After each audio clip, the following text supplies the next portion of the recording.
മക്കളെ വളർത്തുന്ന രീതി ഇങ്ങനെയാണ് റസൂലുള്ളാഹി സ്വല്ലല്ലാഹു അലൈഹി വസല്ലം പറഞ്ഞത്. നമ്മൾ ചെയ്യുന്ന രീതികളിൽ ചില വ്യത്യാസങ്ങളുണ്ട്. നമ്മൾ ചെയ്യുന്നത് ആക്ഷേപത്തിന്റെ രീതിയാണ്. നീ തീരെ ശരിയില്ല, നീ നന്നാവൂല. ഒരു ഉമ്മയും അങ്ങനെ പറയരുതേ നന്നാവൂല. ഒരു ഉമ്മയും പറയരുതേ.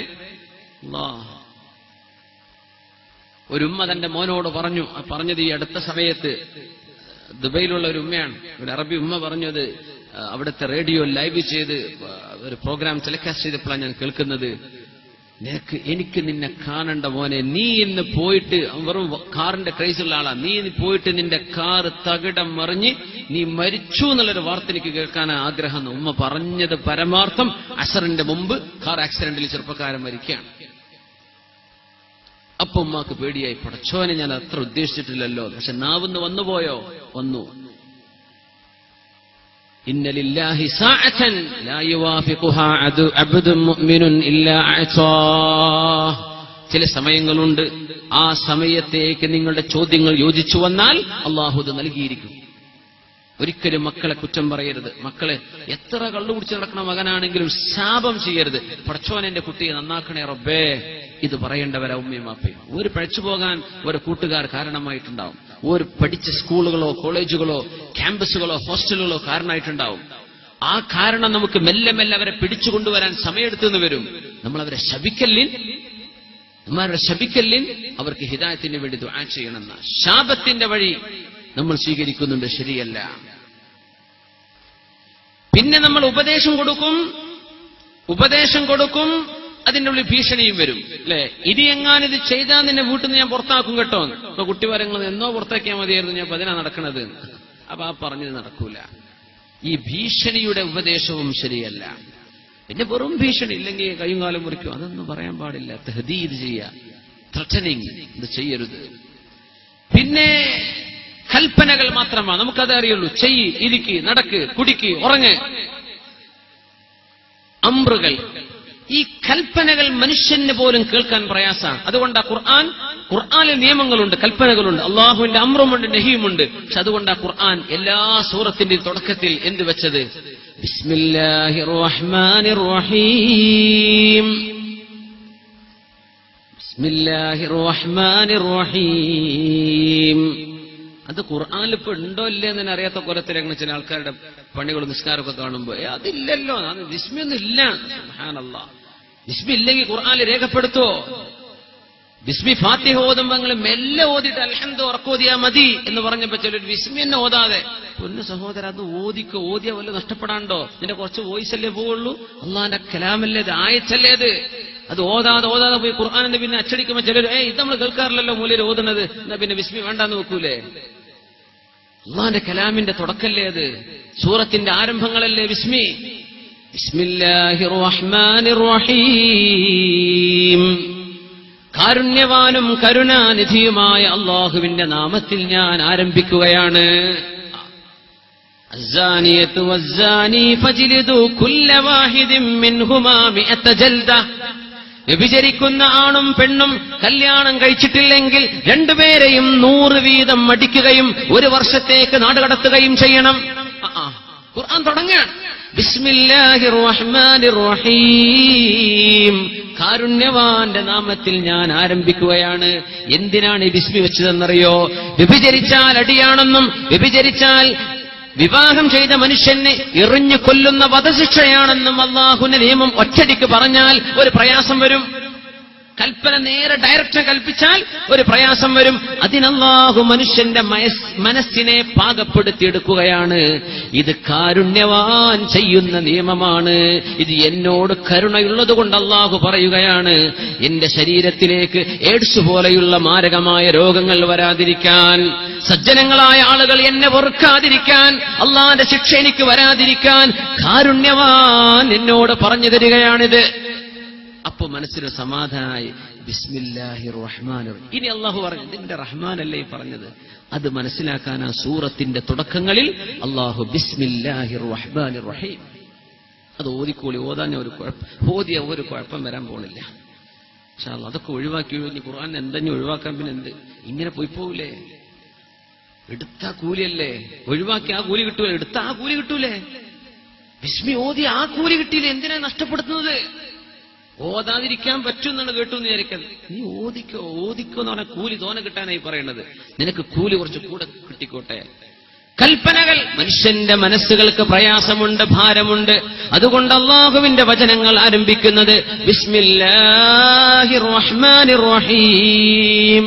വാപ്പമാരോട്, ഉമ്മമാരോട് അല്ലാഹുവിന്റെ ദീൻ പഠിപ്പിക്കുന്നത് നിരന്തരമായ കൽപ്പനകൾ, കൽപ്പനകൾ, ആജ്ഞകൾ മാത്രം.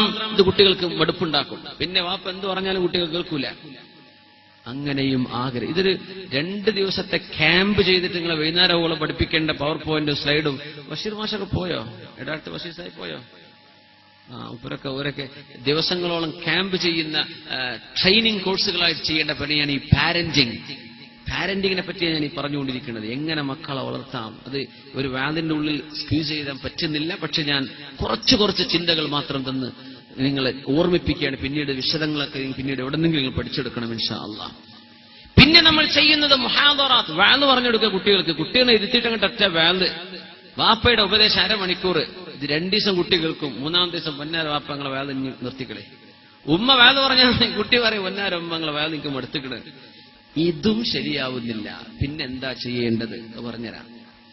പിന്നെ പറയും അത്തഹ്ഖീർ വൽ ഇസ്തിഹ്സാ, നീ മോശപ്പെട്ടവനാണ്, നീ ഒന്നിനും കൊള്ളാത്തവനാണ് എന്ന് മക്കളെ മോശപ്പെടുത്തി സംസാരിക്കുന്നത് ചെയ്യരുത്. ഒരു ഉമ്മയും ഒരു വാപ്പയും അത് ചെയ്യരുത്. നീ മോശപ്പെട്ടവനാ, നീ തീരെ ഗുണം പിടിക്കൂല, മറ്റവനാ ഉഷാറ്, അങ്ങനെ പറയരുത്. നിനക്കും ചില നന്മകളുണ്ട്, അവനെ പോലെ ആവാൻ നീ ശ്രമിക്കുക. അങ്ങനെയാ ചെയ്യേണ്ടത്.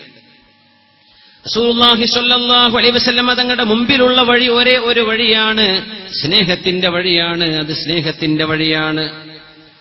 റസൂലുള്ളാഹി സ്വല്ലല്ലാഹു അലൈഹി വസല്ലം തങ്ങൾ അവിടുത്തെ പരിശുദ്ധമായ സദസ്സിൽ ഇരിക്കുമ്പോൾ അവിടുന്ന് കുടിച്ച വെള്ളത്തിന്റെ ബാക്കി, അവിടുന്ന് കഴിച്ച ഭക്ഷണത്തിന്റെ ബാക്കി നബി തങ്ങൾ അവിടുത്തെ അനുയായികളായ സ്വഹാബികൾക്ക് ബറക്കത്ത് കിട്ടാൻ വേണ്ടി കൊടുക്കുമായിരുന്നു.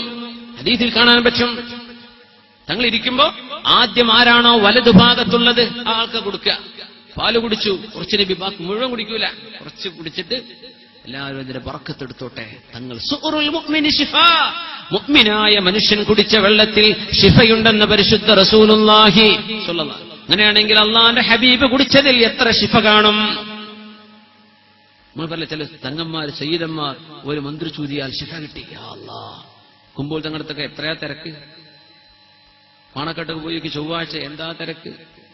ഏത് സയ്യിദന്മാരും നാടൊട്ടാകെ തിരക്കാണ് ദുആ ചെയ്യിപ്പിക്കാൻ. ഒന്ന് മന്ത്രി ചോദിക്കും, ഒരു ശിഫായിന് വേണ്ടി ദുആ ചെയ്യാൻ, ഖുർആൻ കൊണ്ട് ചികിത്സിക്കാൻ, ശിഫയ്ക്ക് വേണ്ടി ഓടുകയാണ് മനുഷ്യന്മാർ. ഫലം കിട്ടുന്നുണ്ട്. ഈ ഫലക്ക് എവിടുന്ന് കിട്ടിയതാ? ആരിൽ നിന്ന് കിട്ടിയതാണ് ഈ മഹത്വം സയ്യിദന്മാർക്ക്?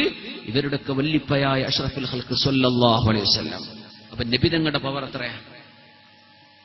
നബി തങ്ങളുടെ പേരക്കുട്ടികളുടെ 10, 18, 20 തലമുറക്കപ്പുറമുള്ള ആളിൽ നിന്നാണ് അല്ലാഹു തആല ബറക്കത്തും ശിഫാവും കൊടുക്കുന്നത്. ഇവർക്ക് കിട്ടിയത് എവിടെന്നാ? അല്ലാഹുവിന്റെ റസൂലിന്നാ. റസൂലുള്ളാഹിന്റെ ഫضل എത്രയാണെന്ന് ചിന്തിച്ചിട്ടുണ്ടോ നിങ്ങൾ? നബി തങ്ങളുടെ മഹത്വം എന്തായിരിക്കും? അപ്പോ തങ്ങളുടെ മഹത്വം എന്തായിരിക്കും? നമ്മളെ നാട്ടിലെ തങ്ങൾക്ക് അല്ലാഹു തആല ദുആയിൽ ഉത്തരം കൊടുക്കുന്ന ആളുകളില്ലേ? ഉടനടി ഇൻസ്റ്റന്റ്ലി ചോദിച്ച അപ്പ കിട്ടി, നാവ് കൊണ്ട് പറഞ്ഞാൽ അത് ഫലിച്ചു. അതൊക്കെ എവിടുന്ന് കിട്ടിയതാ? അള്ളാന്റെ റസൂലിന്റെ ചോര ശരീരത്തിൽ എവിടെയോ ഓടുന്നുണ്ട്. ആ കുടുംബത്തിന്റെ ചോരയാണ്.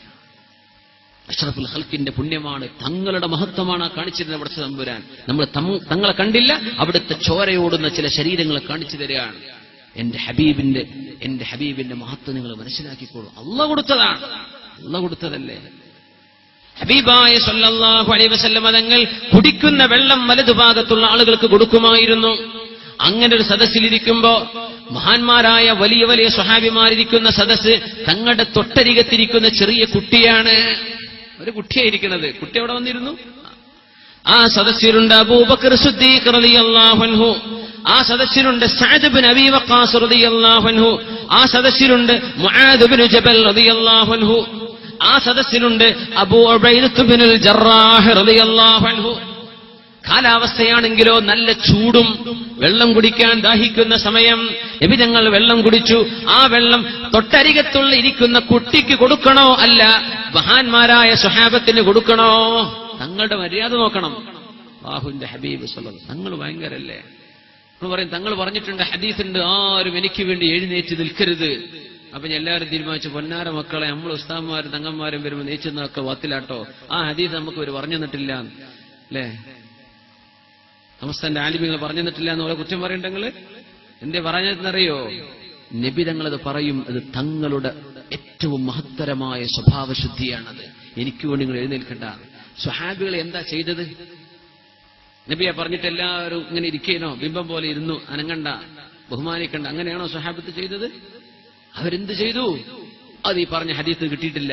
അതിനാണ് ആലിമീങ്ങൾ പറഞ്ഞുതരാ, സ്വഹാബത്ത് എഴുന്നേറ്റ് നിന്നിട്ടുണ്ട്. قيامي للعزيز علي فرض وترك الفرض ما لا يستقيم عجبت لمن له فهم وعقل يرى هذا الجمال ولا يقوم. എങ്ങനെയാണ് ഈ സ്നേഹത്തിന്റെ കേദാരത്തെ കാണുമ്പോ, ഈ സൗന്ദര്യത്തിന്റെ ചമൽക്കാരത്തിന്റെ മൂർത്തി രൂപത്തെ കാണുമ്പോ, എങ്ങനെയാണ് ഈ സൗന്ദര്യത്തിന്റെ ലാവണ്യത്തിന്റെ എല്ലാ പെരുമയും എന്റെ മുമ്പിലൂടെ വരുമ്പോ ഞാൻ എങ്ങനെയാണ് എഴുന്നേറ്റ് നിൽക്കാതിരിക്കുക എന്ന് മഹാനായ സ്വഹാബി ഹസ്സാൻ ഇബ്നു സാബിത്ത് റളിയല്ലാഹു അൻഹു പാട്ടുപാടിയിട്ടുണ്ട്. നബിയെ നിങ്ങൾ പറഞ്ഞിട്ടുണ്ട് എഴുന്നേൽക്കണ്ട, ഞങ്ങൾക്ക് എഴുന്നേൽക്കാതിരിക്കാൻ പറ്റൂല നബിയെ. അങ്ങനെയാണ് സയ്യിദന്മാരും ഉസ്താദ്മാരുടെ കൈ മുത്തിക്കോന്ന് പറയാൻ പാടില്ല. കൈ മുത്തുകയാണെങ്കിൽ പോലും കൈ വലിക്കുന്ന, എന്തേ മുത്തപ്പെടുമ്പോ ഞാൻ പുണ്യവാളനാണോ എന്ന് തോന്നിപ്പോകുക. പടച്ചോനെ, കിബർ അഹങ്കാരം വരുമോ? നമ്മളോട് പറഞ്ഞെന്താ, നിങ്ങളത് ചെയ്തേക്കണം എന്നാണ്. സഅദ് തങ്ങൾ ഉമർ തങ്ങളുടെ കൈ പിടിച്ച് മുത്തിയിട്ടുണ്ട്. ഉമർ ഇബ്നു ഖത്താബ് തങ്ങളുടെ കൈ പിടിച്ച് മുത്തിയിട്ടുണ്ട്. ഉമർ തങ്ങൾ തങ്ങളാണോ? അല്ല, അല്ലാഹുവിന്റെ റസൂലിന്റെ സ്വഹാബിയ. ഇബ്നു അബ്ബാസ് തങ്ങൾ എന്ന ചെറിയ കുട്ടിനെ കണ്ടപ്പോഴാ ഈ മുആദ് ഇബ്നു ജബൽ തങ്ങൾ പറഞ്ഞത്, കൈന് പിടിച്ചു മുത്തിയിട്ട് പറഞ്ഞു, അല്ലാഹുവിന്റെ റസൂലിന്റെ കുടുംബത്തെ കാണുമ്പോൾ ഇങ്ങനെ കൈമുത്തണമെന്ന് ഞങ്ങളോട് പഠിപ്പിക്കപ്പെട്ടിട്ടുണ്ട്. ആരാ സ്വഹാബത്തിനെ പഠിപ്പിച്ചത്? അഷ്റഫുൽ ഖൽഖ് സ്വല്ലല്ലാഹു അലൈഹി വസല്ലം. അതുകൊണ്ടാണ് നമ്മൾ ചെയ്യുന്നത്. നമുക്കത് പുണ്യമാ. കൈ മുത്തപ്പെടുന്ന ആളുകൾ പേടിക്കണം, അഹങ്കാരം കടന്നു പോകരുത്. അതാണ് വിഷയം.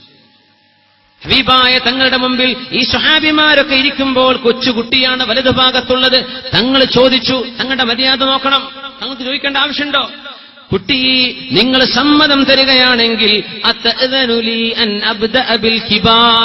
ഈ മുതിർന്ന ആളുകൾക്ക് ഞാൻ ആദ്യം കൊടുത്തോട്ടെ, നിങ്ങൾ സമ്മതം തരുമോ? നിങ്ങൾ സമ്മതം തരും, ഞാൻ കൊടുത്തോട്ടെ. കുട്ടി പറഞ്ഞില്ല, പറ്റൂല നബിയേ, പറ്റൂല നബിയേ.